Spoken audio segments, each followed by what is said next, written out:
الله من شرور أنفسنا ومن سيئات أعمالنا من يهده الله فلا مضل له ومن يضلل فلا هادي له وأشهد أن لا إله إلا الله وحده لا شريك له وأشهد أن محمدا عبده ورسوله يا أيها الذين آمنوا اتقوا الله حق تقاته ولا تموتن إلا وأنتم مسلمون يا أيها الناس اتقوا ربكم الذي خلقكم من نفس واحدة وخلق منها زوجها وبث منهما رجالا كثيرا ونساء واتقوا الله الذي تساءلون به والأرحام إن الله كان عليكم رقيبا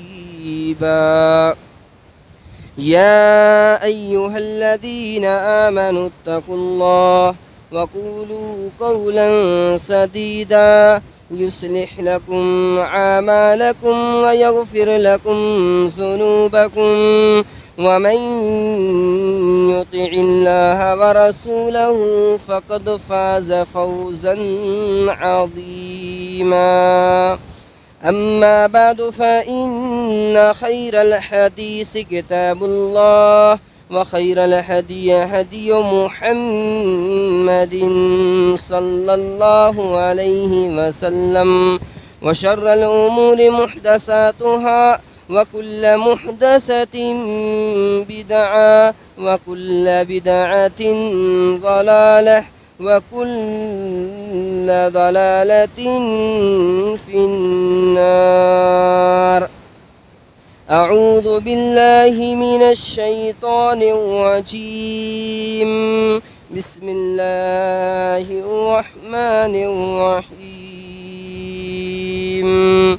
قاف والقرآن المجيد بل عجبوا أن جاءهم منذر منهم فقال الكافرون هذا شيء عجيب أئذا متنا وكنا ترابا ذلك رجع بعيد قد علمنا ما تنقص الأرض منهم وعندنا كتاب حفيظ بل كذبوا بالحق لما جاءهم فهم في أمر مريج أفلم ينظروا إلى السماء فوقهم كيف بنيناها وزيناها وما لها من فروج والأرض مددناها وألقينا فيها رواسي وأنبتنا فيها من كل زوج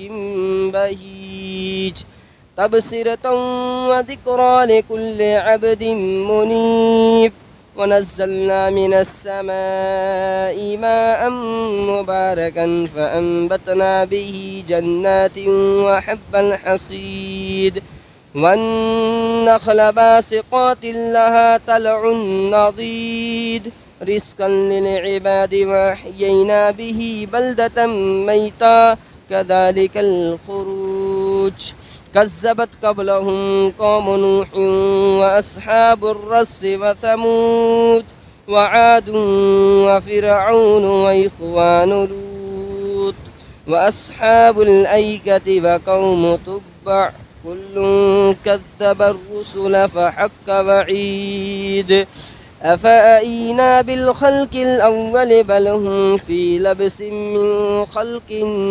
جديد. بارك الله لنا ولكم في القرآن العظيم ونفعنا إياكم بالآيات والذكر الحكيم. إنه تعالى جواد كريم ملك بر رؤوف رحيم.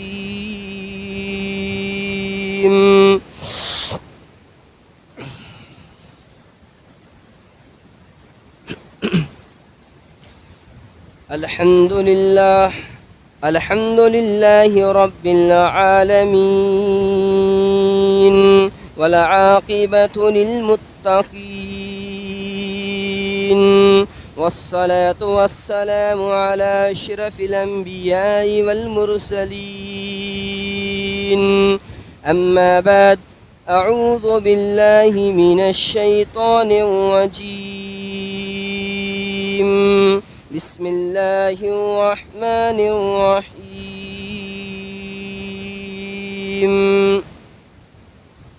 قال النبي صلى الله عليه وسلم: فزوروها فإنها تذكر الآخرة. رب اشرح لي صدري ويسر لي أمري واحلل عقدة من لساني يفقهوا قولي. سبحانك لا علم لنا إلا ما علمتنا إنك أنت العليم الحكيم. حاضرین جمعہ، سب سے پہلے تمام قسم کی تعریف، توصیف، کبریائی، بڑائی، حمد و ثنا، بادشاہت، ملوکت، جاہ و جلال اس رب ذوالجلال خالق دو جہاں مالک ارض و سما کے لیے لائق اور زیبا ہے، جو ہم سب کا خالق و مالک ہے. بعد درود و سلام عرض ہوں اللہ کے بھیجے ہوئے تمام انبیاء اور رسل پہ، بالخصوص ہمارے آخری نبی جناب محمد الرسول اللہ صلی اللہ علیہ وسلم پر. محترم سامعین، آج کے خطبہ جمعہ کا موضوع ہے قبرستان کے آداب اور اس سے ملنے والی نصیحتیں. قبرستان کے آداب اور اس سے ملنے والی نصیحتیں بڑا ہی اہم موضوع ہے. اس پر ہم خصوصی توجہ دیں، غور سے سنیں اور قبرستان کے جو آداب ہے اس کا خیال رکھیں. قبرستان سے ملنے والی جو نصیحتیں ہیں ہمیں اس سے نصیحت حاصل کرنے کی کوشش کرنا چاہیے. قبرستان ایک ایسی جگہ ہے جہاں پہ ہم سب کو جانا ہے. کوئی ایسا نہیں جو یہ کہے کہ میں وہاں نہیں جاؤں گا. بائی چانس وہ کہہ بھی دے کہ مجھے وہاں نہ لے جانا، مگر ہم رسول پاک کی حدیث کے مطابق ان کی وفات کے بعد وہیں لے کر جائیں گے اور وہیں انہیں دفن کر کے آئیں گے. قبرستان یہ انسان کو اس کی حقیقت کھول کر بیان کر دیتی ہے کہ وہ انسان جسے اپنے اوپر بڑا غرور تھا، جو اپنے علم و فن اور اپنے عہدے اور منصب اور اپنی دوسری چیزوں پہ ناز کرتا تھا، اونچی اونچی عمارتیں بناتا تھا، آج وہ انسان بے بس ہو کر منو من مٹی کے اندر دفن ہے. نہ تو اس کا مال اس کے کام آیا، نہ تو اس کی دولت اس کے کام آئی، نہ تو اس کے رشتہ دار اس کے کام آئے، نہ تو اس کو دوست احباب ان کے کام آئے، کوئی کام نہیں آیا. قبرستان کے اندر جب ہمیں قبر میں دفن کر دیا جاتا ہے تو وہاں ہمارے عمل کے سوا کوئی ہمارے سپورٹ اور پکش میں نہیں ہوتا. سارے لوگ ہم سے دور ہو جاتے ہیں، ہم سے جدا ہو جاتے ہیں. ہم نے جن بچوں کے لیے محنت کی، کوشش کی، اپنی نماز کو چھوڑا، روزے کو چھوڑا، اپنی عبادات کو چھوڑا، قرآن کو چھوڑا اور بہت سے دین کے کام کو چھوڑا، وہ سارے بچے ہمیں دفن کر کے گھر پہنچیں گے اور ہمارے سارے مال کو آپس میں تقسیم کر لیں گے. چونکہ ہم مر چکے، ہمارا مال ترکہ بن چکا، میراث بن چکا، اب جو ان کے وارثین ہیں وہ مال کو آپس میں تقسیم کر لیں گے. یہ ہماری حقیقت ہے. اس لیے ہمارے نبی صلی اللہ علیہ وسلم نے قبرستان کے تعلق سے بڑی اہم بات بیان فرمائی. کہا فزوروہا فإنہا تذکر الآخرہ. لوگوں، قبروں کی زیارت کیا کرو، قبرستان جایا کرو. کیوں؟ کیونکہ یہ تمہیں آخرت یاد دلاتی ہے. ایک انسان جب قبرستان کی باغ میں داخل ہوتا ہے تو وہ تھوڑی دیر کے لیے سوچنے پہ مجبور ہوتا ہے. یہ وہ جگہ ہیں جہاں پر ہمارے آباء و اجداد مدفون ہیں. یہ وہی ہمارے آباء و اجداد جو کل ہمارے گھر کی زینت رہا کرتے تھے آج وہ یہاں مدفون ہیں. ایک دن آئے گا ہم بھی یہاں دفن ہو جائیں گے. ہمارے گھر پہ ہمارے بچے راج کریں گے اور وہ گھروں کی زینت ہوں گے. ایک دن ایسا بھی آئے گا وہ بچے یہاں مدفون ہوں گے, ان کے بچے گھروں کی زینت بنیں گے. پھر ایک دن ایسا آئے گا ان کے بچے وہاں گھر کی زینت بنیں گے اور وہ لوگ یہاں مدفون ہوں گے. اس طرح یہ دنیا کا نظام چل رہا ہے. چونکہ رب ذوالجلال نے اس کائنات کے اندر ہر ذی روح کو, ہر مخلوق کو ایک محدود وقت کے لیے پیدا کیا. کسی کو ہمیشہ ہمیش کی زندگی میسر نہیں. اللہ تعالیٰ نے ہماری جتنی زندگی لکھی ہے اتنی زندگی ہم کمپلیٹ کرنے کے بعد, پوری کرنے کے بعد اس دنیا سے رخصت ہو جائیں گے اور ہمیں کفن دینے کے بعد, جنازہ پڑھنے کے بعد اسی قبرستان کے اندر ہمیں دفن کر کے لوگ چلے آئیں گے اور ہمارے عمل کے سوا ہمارے سپورٹ میں اور کوئی نہیں ہوگا. جب ایک انسان قبرستان کی باغ میں داخل ہوتا ہے تو اسے اپنی آخرت یاد آتی ہے. اسے یہ احساس ہوتا ہے یہ دنیا کی زندگی عارضی ہے, دنیا کی زندگی دھوکہ ہے, دنیا کی زندگی بس چند دنوں کی زندگی ہے. اصل زندگی تو آخرت کی زندگی ہے. ہمیں اس قبر سے ہو کر آخرت میں جانا ہوگا. انسان کو اس بات کا تصور ہوتا ہے, احساس ہوتا ہے, پھر انسان اچھے عمل کی طرف راغب ہوتا ہے, اچھے عمل کرنا چاہتا ہے. لیکن پھر کیا ہے, شیطان انہیں بہکاتا رہتا ہے اور پھر وہ برائیوں کی طرف چلا جاتا ہے. پھر کبھی وہ قبرستان جاتا ہے, پھر انہیں اپنی آخرت یاد آتی ہے, آبا و اجداد یاد آتے ہیں, محلے پڑوس کے لوگ یاد آتے ہیں, وہ بڑے لوگ جن کا ایک مقام اور مرتبہ رہا کرتا تھا ان لوگوں کو کی یاد آتی ہے. پھر انسان تھوڑی دیر کے لیے خوف اور ڈر کے سائے میں مبتلا ہوتا ہے اور پھر نیکی کی طرف گامزن ہوتا ہے, پھر شیطان کا غلبہ ہوتا ہے. اس طرح انسان بہکتا رہتا ہے. مگر جو متقی لوگ ہوتے ہیں, جو نیک ہوتے ہیں, جو اللہ کے مخلص بندے ہوتے ہیں, وہ کبھی بہکتے نہیں. وہ ہمیشہ اللہ کی عبادت میں, آخرت کی فکر میں اپنے وقت کو گزارا کرتے ہیں. حضرت عثمان بن عفان رضی اللہ عنہ کے بارے میں آتا ہے کہ جب وہ قبرستان کی باغ میں داخل ہوتے, قبر کے پاس پہنچتے, اتنا روتے کہ آپ کے آنسو سے آپ کی داڑھی مبارک تر ہو جایا کرتی. آپ سے جب پوچھا جاتا کہ اے عثمان بن عفان, آپ کے سامنے جنت و جہنم کا ذکر کیا جاتا ہے, آپ اتنا نہیں روتے, اور جب آپ کے سامنے یہ قبر کا ذکر ہوتا ہے یا آپ قبرستان میں داخل ہوتے ہیں, قبر کے پاس ہوتے ہیں, تو آپ زار و قطار روتے ہیں. کیوں, کیا وجہ ہے؟ حضرت عثمان بن عفان کہتے ہیں, لوگوں سنو, یہ قبر آخرت کی منزلوں میں سب سے پہلی منزل ہے. اگر انسان یہاں کامیاب ہو گیا تو آنے والی منزلیں آسان ہوں گی. کوئی معمولی جگہ نہیں ہے قبرستان.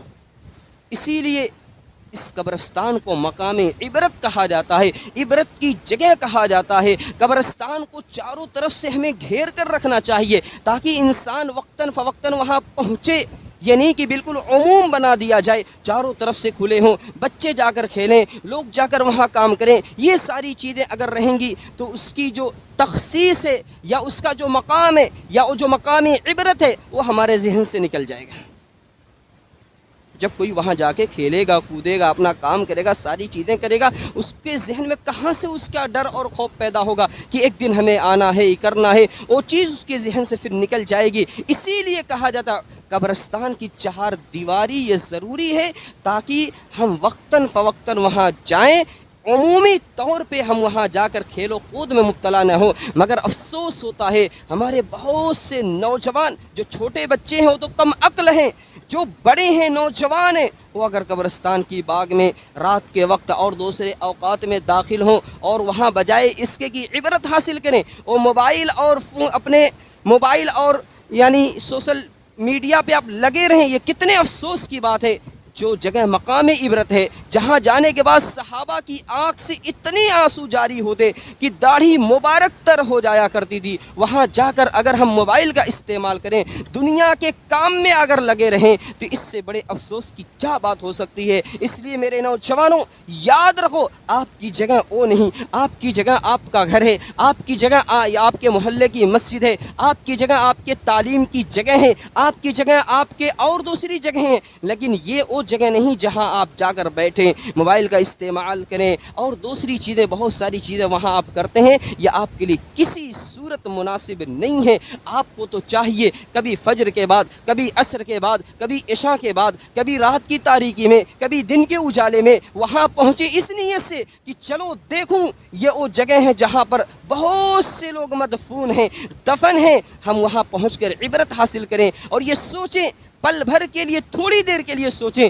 کہ یہ وہ جگہ ہے جہاں ہمیں بھی ایک دن آنا ہے۔ دنیا کی کوئی طاقت ہمیں روک نہیں سکتی، کوئی بچا نہیں سکتی کہ چلو ہم تمہیں بچا لیتے ہیں، تم مرو گے نہیں۔ ایسا کبھی کسی نے نہ دیکھا ہے، نہ کبھی ایسا ہو سکتا ہے، کیونکہ اللہ نے ایک قانون بنا دیا ہے، کل نفس ذائقۃ الموت، ہر نفس کو موت کا مزہ چکھنا ہے، چاہے وہ نفس اپنے اعتبار سے اعلیٰ درجے پر کیوں نہ فائز ہو، وہ نبی اور رسول ہی کیوں نہ ہو، اس صحابہ جیسے اعلیٰ مرتبے اور مقام پر ہی کیوں نہ ہو، وہ علماء کے مقام و مرتبے پر کیوں نہ ہو، اس کا درجہ چاہے کتنا بھی اونچا کیوں نہ ہو، مگر اسے ایک نہ ایک دن اس قبر میں جانا ہے، کوئی اسے بچا نہیں سکتا۔ اللہ تعالیٰ نے واضح طور پہ کر دیا، بیان فرما دیا، اینما تکونوا یدرککم الموت ولو کنتم فی بروج مشیدہ، تم جہاں کہیں بھی رہو گے تمہیں موت آ پہنچے گی۔ پھر تم گھر سے نکالے جاؤ گے، اپنے اونچے محل اور اونچی حویلی سے نکالے جاؤ گے، نرم و گرم بستر سے تم نکالے جاؤ گے، تمہیں غسل دیا جائے گا، عام کپڑا جو ہوتا ہے جسے کفن کہا جاتا ہے اس میں تجھے کفن دیا جائے گا، پھر تمہارے اوپر نماز جنازہ ادا کی جائے گی اور محلے اور رشتہ دار کے تمام لوگ مل کر تمہیں دفن کر کے چلے آئیں گے۔ یہ چیز ہے۔ قبرستان جب گھیری نہیں ہوتی، ہوتا یہ بھی ہے کہ لوگ اس میں اور بھی بہت سارے کام کرنے لگتے ہیں، کبھی کوئی گاڑی گھمانے لگتا ہے، کبھی کوئی کچھ کرنے لگتا ہے، یہ ساری چیزیں نقصانات میں سے ہیں۔ آپ قبرستان کے اندر جائیں اور کسی قبر کے اوپر چڑھ کے جائیں، یہ بھی صحیح نہیں ہے۔ قبرستان کے ذمہ داران کو چاہیے کہ کچھ راستے مقرر کر دیں جانے آنے کے لیے، کوشش لوگ یہ کریں اسی راستے سے آئے جائیں۔ بھائی مجبوری ہے، اترنا ہے تو بھائی دیکھ کر جائیں کہ جہاں قبر ہے وہاں نہ جائیں، جہاں قبر نہیں ہے وہاں جائیں۔ اب آپ کہیں گے پوری قبرستان تو قبر ہی قبر ہے، بھائی جو ظاہر ہے آپ اس پر نہ جائیں، جو بالکل برابر سرابر ہوگی پتہ نہیں چل رہا ہے، اب آپ کو نہیں اندازہ ہے تو پھر آپ مجبور ہیں، کیا کر سکتے ہیں۔ لیکن جو ظاہر آپ اس پر چڑھ کے جائیں، یہ آپ کے لیے صحیح نہیں، کیونکہ یہ ان کی توہین ہے۔ ان چیزوں کا ہمیں خیال رکھنے کی ضرورت ہے، ذمہ داران کو خیال رکھنے کی ضرورت ہے۔ اللہ کے نبی صلی اللہ علیہ وسلم کا کیا معمول تھا؟ آپ جب قبرستان میں جاتے تو آپ کی کیا حیت ہوا کرتی تھی؟ ایک حدیث کے اندر آتا ہے، نبی کریم صلی اللہ علیہ وسلم ایک مرتبہ قبرستان میں داخل ہوئے، آپ قبر کے پاس بیٹھ کر اتنا روئے کہ آپ کے آنسو سے وہاں کی زمین تر ہو گئی۔ اللہ اکبر۔ اس کے بعد پیغمبر اسلام فرماتے ہیں، لمثل ھذا فاعدوا، اے میرے بھائی، اے میرے لوگوں، اے میرے صحابہ، اس دن کے لیے تیاری کر لو۔ اللہ اکبر۔ کیوں؟ قبر کا معاملہ بڑا نازک ہے، قبر کا معاملہ بڑا اہم ہے، قبر کا معاملہ بڑا ہی اہم ہے، اس لیے قبر کے لیے تیاری کر لو، اچھے عمل کر لو، نیک عمل کر لو۔ یاد رکھو وہاں پر تمہاری دولت، تمہاری طاقت، تمہاری قوت، تمہارا عہدہ، تمہارا منصب، تمہارا علم، تمہاری کوئی چیز کام نہیں دے گی۔ وہاں پر کام دے گا تو تمہارا عمل کام دے گا، اس لیے عمل کر کے اپنے آپ کو تیار رکھو۔ کیوں؟ کیونکہ موت کا وقت مقرر نہیں کہ تمہیں بتا دے کہ ہاں آج تمہیں آئے گا، اس کا جس دن وقت آئے گا آپ کو بغیر بتائے آ جائے گا، کسی کو اس کے بارے میں علم نہیں، یہاں تک کہ نبیوں اور رسولوں کو بھی اس کا علم نہیں کہ موت کب آئے گی۔ یہ علوم خمسہ میں سے ہیں، ان 5 علوم میں سے ہیں جن کا علم اللہ کے سوا کسی کو بھی نہیں کہ انسان کب اور کہاں مرے گا۔ تو نبی کریم صلی اللہ علیہ وسلم کا یہ عالم ہوا کرتا تھا، وہاں بیٹھ کر رویا کرتے تھے، وہاں کے منظر کو یاد کر کر کے رویا کرتے تھے، وہاں کے حالات کو یاد کر کے رویا کرتے تھے۔ اور ہم مسلمان کبھی جنازے میں شریک ہوتے ہیں تو گفتگو حسب ضرورت آپ گفتگو کر لیں، حرج نہیں ہے، لیکن اتنی زیادہ گفتگو کہ آپ کہکہوں میں ڈوب جائیں، آپ کو پتہ نہ ہو کہ ہم کھڑے ہیں تو کہاں کھڑے ہیں، اس سے تھوڑا احتیاط کرنے کی ہمیں ضرورت ہے۔ ہمارے اندر احساس ہونا چاہیے کہ ہم کھڑے ہیں تو کہاں کھڑے ہیں۔ اور قبرستان کی باغ میں داخل ہونے کے لیے اللہ کے پیغمبر نے جو دعا بتائی ہے، اس دعا کے ذریعے آپ دیکھیں کہ کتنا بڑا پیغام دیا ہے اللہ کے پیغمبر نے امت مسلمہ کو۔ آج ہم قبرستان میں داخل ہوتے ہیں، یوں ہی داخل ہو گئے، کچھ احساس نہیں، گفتگو کرتے داخل ہو گئے۔ مسجد میں داخل ہوتے ہیں، بہت سے لوگ پڑھتے نہیں دعا ایسے ہی داخل ہو گئے؟ بھائی مسجد میں داخل ہو رہے ہیں، نبی صلی اللہ علیہ وسلم کی جو تعلیم ہے اس تعلیم کے مطابق اللہم افتح لی ابواب رحمتک کا پڑھیں۔ قبرستان کی باغ میں داخل ہوں، اللہ کے پیغمبر کی حدیث ہے کہ ہمیں یہ دعا پڑھنا چاہیے، السلام علیکم اہل الدیار من المؤمنین والمسلمین وإنا ان شاء اللہ للاحقون اسأل اللہ لنا ولکم العافیہ۔ کیا ترجمہ اس کا ہے؟ السلام علیکم، سلامتی ہو تم پر، سلام ہو تم پر، مسلمان مومن کے گھر والوں، یعنی مسلمان اور مومن کے گھر سے تعلق رکھنے والے اے قبر کے اندر مدفون تمام لوگوں، تم پر سلامتی ہو،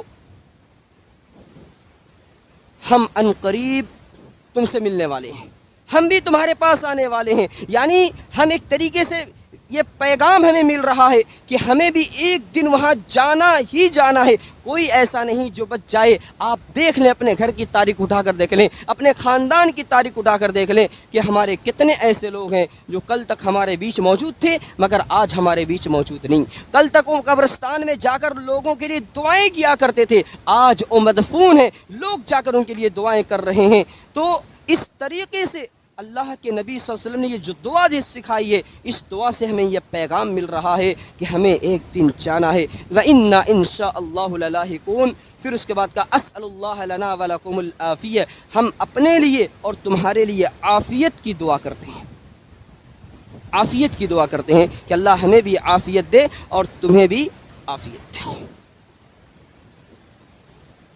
قبرستان کا معاملہ بڑا ہی اہم ہے۔ ایک قبرستان کی باغ میں داخل ہوا تو اس کے گیٹ پر جو لکھا ہوا کلمہ تھا وہ جھنجھوڑ دینے والا تھا۔ لکھا ہوا تھا الیوم تدخل بقدمیک وغدا تدخل محمولا، آج تم اپنے قدم سے یہاں داخل ہو رہے ہو، ایک دن ایسا آئے گا تمہیں لاد کر لایا جائے گا، تم چل نہیں پاؤ گے، تمہاری روح قبض کر لی جائے گی، تم مر چکے ہوگے، انتقال کر چکے ہوگے، تمہارے عیسیٰ اقارب تمہیں لاد کر اپنے کاندھے پر لاد کر لائیں گے اور اس قبر کے اندر دفن کر کے تمہیں چلے جائیں گے، تمہارے عمل کے سوا تمہارے سپورٹ میں پکش میں کوئی نہیں ہوگا۔ کتنا بڑا یہ میسج اور پیغام ہے ہمارے لیے، مگر ہم ہیں کہ ہم بے فکر ہیں، دنیا میں مست ہیں، دنیا کی رنگینیوں میں مست ہیں، بس دنیا چاہیے، مال چاہیے، دولت چاہیے۔ اسلام منع نہیں کرتا کہ آپ مال کمائیں، آپ مال کمائیں، دولت کمائیں، مگر شریعت کے دائرے میں رہ کر، ایسا نہیں کہ اس کے چکر میں آپ قبر کو بھول جائیں، حشر کو بھول جائیں، آپ دین کو چھوڑ دیں، آپ نماز کو چھوڑ دیں، قرآن کو چھوڑ دیں، قرآن کو پڑھنا چھوڑ دیں، دین سے تعلق چھوڑ دیں، دینی مجلس اور محفل میں بیٹھنا چھوڑ دیں۔ یہ نہیں ہونا چاہیے۔ اب صحابہ کی تاریخ اٹھا کر پڑھ لیں، ہمارے اصحاب بہت مالدار ہوا کرتے تھے، بہت سے صحابہ بہت مالدار ہوا کرتے تھے، مگر وہ اتنے بڑے متقی اور پرہیزگار بھی ہوا کرتے تھے۔ داماد رسول عثمان بن عفان رضی اللہ عنہ کو آپ دیکھ لیں، کتنے مالدار شخص تھے۔ عبد الرحمن بن عوف رضی اللہ عنہ کو آپ دیکھ لیں، کتنے مالدار تھے، مگر آپ ان لوگوں کی لائف کو ذرا دیکھیں، کبھی ان کے مال نے ان کو نماز سے نہیں روکا، ان کی تجارت نے انہیں نماز سے نہیں روکا، ان کے بزنس نے ان کو دین سے نہیں روکا۔ انہوں نے بزنس سے کہہ دیا، تجارت سے کہہ دیا، مال سے کہہ دیا، رک جاؤ، ہمیں رب کی عبادت کرنا ہے، رک جاؤ ابھی قرآن پڑھنا ہے، رک جاؤ ابھی ہمیں رب کے سامنے سر کو جھکانا ہے۔ مگر آج ہم امت مسلمہ کا یہ حال ہے کہ ہم رب سے کہتے ہیں، نماز سے کہتے ہیں، قرآن سے کہتے ہیں کہ ابھی ایک کنارے ہو جاؤ، ایک سائیڈ ہو جاؤ، ابھی ہمارے کسٹمر ہمارے سامنے ہیں، ابھی ہماری تجارت ہمارے سامنے ہے، ابھی ہمارا بزنس ہمارے سامنے ہے، نہیں کریں گے تو بچوں کو کیا کھلائیں گے، نہیں کریں گے تو کھائیں گے کیا؟ میرے بھائی اتنا نہ اللہ کی ذات پہ بھروسہ اپنا کم کر لو کہ اگر آپ 10-20 منٹ کے لیے وقت نکال کے نماز پڑھ لیے، اپنے کام کو بند کر دیے، اپنی تجارت کو بند کر دیے، تو اللہ تمہیں بھوکا رکھے گا نہیں۔ یہ کبھی نہ سوچنا۔ آپ جتنا رب سے قریب ہوگے، اللہ اتنا ہی آپ کے لیے اسباب پیدا کرے گا، ایسی جگہ سے رزق دے گا کہ آپ گمان بھی نہیں کر سکتے۔ تو اللہ سے قریب ہو جاؤ، اور قبرستان کے تعلق سے جو آداب ہیں کہ داخل ہوتے وقت ہم دعائیں پڑھیں، جو قبریں ہیں ان پر چڑھ کر نہ جائیں، سائیڈ سے جائیں، پہنچ کر ہم وہاں اپنی آخرت اور اپنی موت کو یاد کریں، گفتگو کی ضرورت ہے حسب ضرورت کریں، بہت زیادہ کہکہوں میں ڈوبنے سے احتیاط اور پرہیز کریں. قبرستان کی چہار دیواری کرنے کی ہم 100% کوشش کریں تاکہ اسے عمومی طور پہ استعمال نہ کیا جا سکے. وہاں لوگ اپنے عبرت کے لیے جائیں. کیوں؟ کیونکہ قبرستان یا مقام عبرت ہے. اگر ہم نے اس کو کھیل کود کی جگہ بنا دیا، کام کاج کی جگہ بنا دیا، تو پھر یہ ہمارے لیے مقام عبرت کیسے بنے رہے گی؟ ہمارے لیے وہ ایک عام چیز بن جائے گی. ہم وہاں جائیں گے تو ہمیں آخرت تصور آئے گی نہیں، آخرت کے بارے میں ہم سوچیں گے ہی نہیں. اس لیے اس تعلق سے ہم لوگوں کو فکر مند ہونے کی ضرورت ہے، سوچنے کی ضرورت ہے. نوجوانوں کو بھی چاہیے کہ اپنے جو اوقات وہاں گزارتے ہیں اس سے کلی طور پہ احتیاط کریں. یہ کسی بھی صورت ان کے لیے مناسب نہیں. یہ انتہائی افسوس کی بات ہے، شرم کی بات ہے کہ تم نوجوان ایمان والے ہو کر تم اس جگہ جا کر موبائل یوز کرتے ہو، چلاتے ہو، جہاں پر جا کر انسان روتا ہے، جہاں پر جا کر میرے نبی کی آنکھ سے اتنے آنسو جاری ہوئے کہ زمین تر ہو گئی، صحابہ کی آنکھ سے اتنے آنسو جاری ہوئے، داڑھی مبارک تر ہو گئی. تم وہاں جا کر موبائل کا استعمال. شرم کرو، شرم کرو. اس چیز سے کلی طور پہ احتیاط ہونا چاہیے. اور اگر کوئی نوجوان نہیں مانتا، ہمیں چاہیے کہ اسے منائیں، کسی بھی صورت اسے منوائیں کہ بھائی ایسا نہ کرو، تمہارے لیے پوری دنیا ہے، کیوں اسی قبرستان میں آ رہے ہو. یہ بڑی اہم چیز ہے، ان پر ہم تمام لوگوں کو خصوصی توجہ دینے کی ضرورت ہے. قبرستان کے جو آداب ہیں اس آداب کا ہمیں خیال رکھنے کی ضرورت ہے، اور جو اس سے ملنے والی عبرتیں نصیحتیں ہیں اس سے ہمیں عبرت و نصیحت بھی حاصل کرنا چاہیے، اور ان کے جو لوازمات ہیں ان پر ہمیں خصوصی توجہ دینے کی ضرورت ہے. اللہ تعالیٰ سے دعا ہے رب العالمین ہم تمام لوگوں کو نیک اور صالح عمل کرنے کی توفیق عطا فرما. اللہ ہمیں جو بیمار انہیں شفا عطا فرما. اللہ ہمیں جو پریشان حال ہیں ان کی پریشانی کو دور فرما دے. جو رزق کے لیے پریشان ہیں انہیں رزق حلال عطا فرما دے. اے اللہ پوری دنیا میں جہاں کہیں بھی مسلمان مظلوم ہیں، اللہ غیب سے ان کی مدد فرما. پوری دنیا کے اندر ایک جنگ کا ماحول ہے، پروردگارہ اہل توحید اور حق پرست لوگوں کی اللہ تعالیٰ تو فتح نصیب فرما.